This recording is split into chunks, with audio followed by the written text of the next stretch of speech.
নমস্কাৰ, মই পৰিণীতা। মই সকলোকে আন এটা ব্লগলৈ স্বাগতম জনাইছোঁ। এতিয়া মই মন্দিৰলৈ যাব ওলাই আছোঁ, কাৰণ আজি মোৰ জন্মদিন। সকলোৱে আশীৰ্বাদ কৰিব। মন্দিৰৰ পৰা আহি এফালে যাম, তো আপোনালোকে চাই দিব ভিডিঅ'টো স্কিপ নকৰি। মন্দিৰ আহি পালোঁ। মন্দিৰত এগছি চাকি, ভগৱানে যাতে কুশলে ৰাখে তাৰে কামনাৰে ভগৱানৰ ওচৰত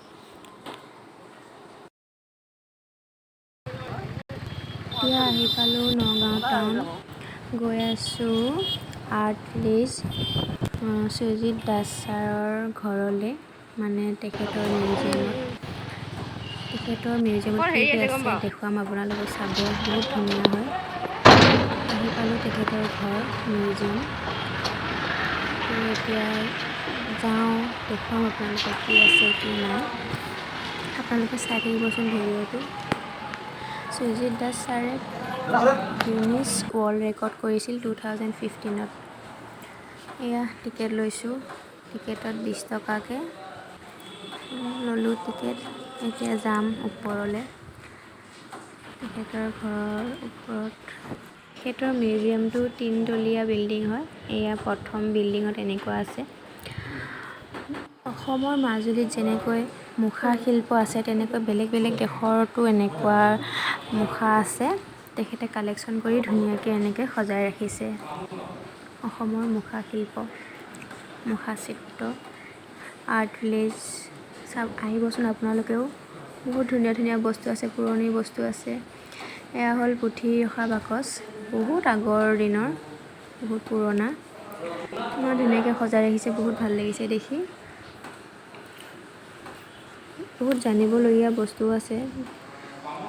আকৌ এই নাওখনতে বহুত পুৰণা কেছেটবোৰ আছে।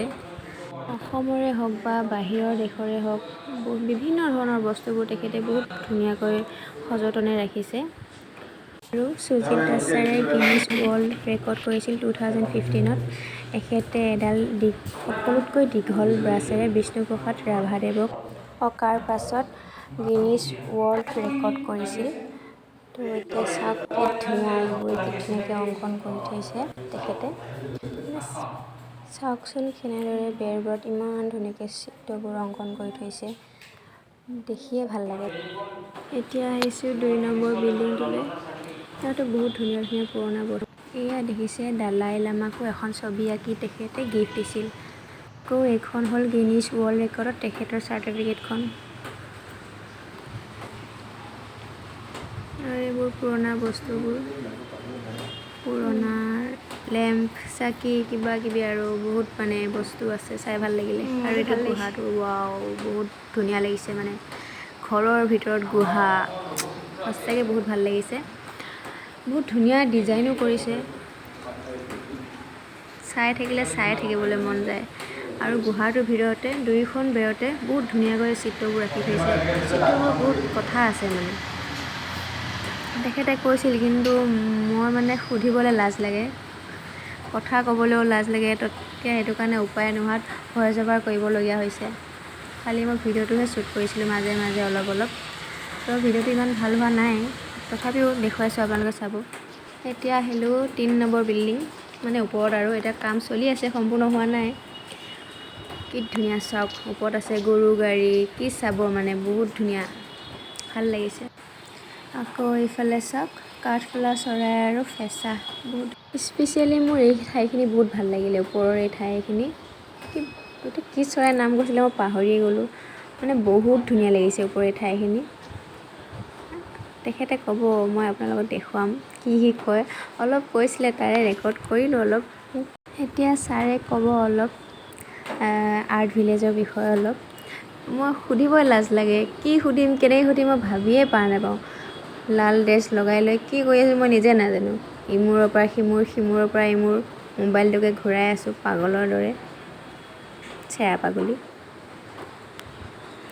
বহুত ধুনীয়া লাগিছে, মই চাই থাকিলে চায়ে থাকিব মন যায়, বহুত ধুনীয়া লাগিছে। কি ক'ম আৰু, মানে ভাষা নাই। এয়া চাওক আৰ্ট ভিলেজ, কি ধুনীয়া লাগিছে এই ঠাইটো। মোক ফটো উঠিছোঁ, চাবচোন।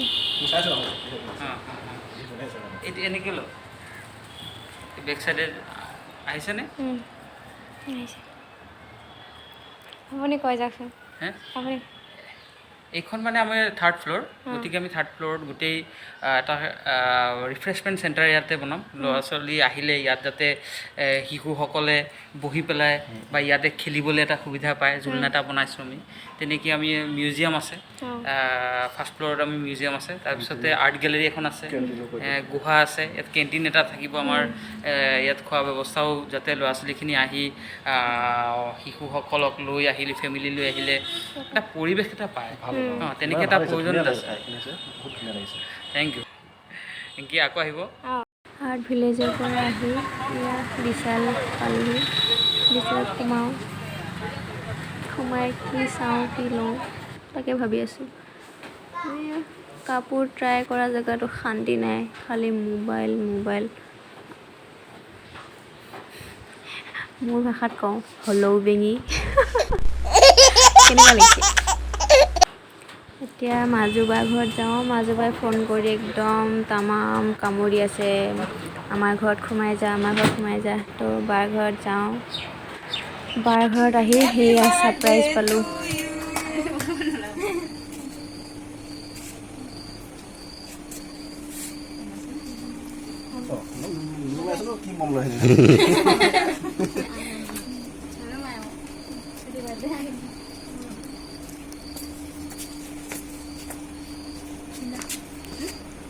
ভিডিঅ' কৰা নহ'লহে ফটো কেইখনমানকে দি দিলোঁ থেংক ইউ চুম্পি মাজু ভিনদেউ মাজুবা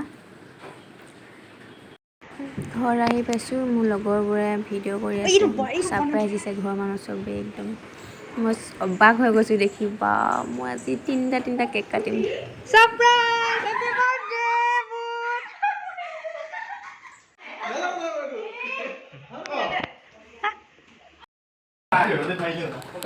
থেংক ইউ দেউৰী প্লেনিং কৰিছে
সকলোকে ধন্যবাদ দেউৰী লগৰ কল্যাণ দা লিখিত দা ধনকলি দাদা গোটেইকেইটাকে ধন্যবাদ লগতে মোৰ মা ডাঙৰ বা বৌ পেহী ধুনু সকলোকে ধন্যবাদ মই কৈ শেষ কৰিব নোৱাৰিম চাগে আৰু একেবাৰে শেষত ফটোবোৰ লগাই দিছোঁ ফটোবোৰ চাব ভাল লাগিলে লাইক কমেণ্ট শ্বেয়াৰ কৰিব আৰু আপোনালোকে মোৰ ভিডিঅ'টো চোৱাৰ বাবে বহুত ধন্যবাদ আৰু মোক এনেকৈ মৰম দি যাব থেংক ইউ বাই বাই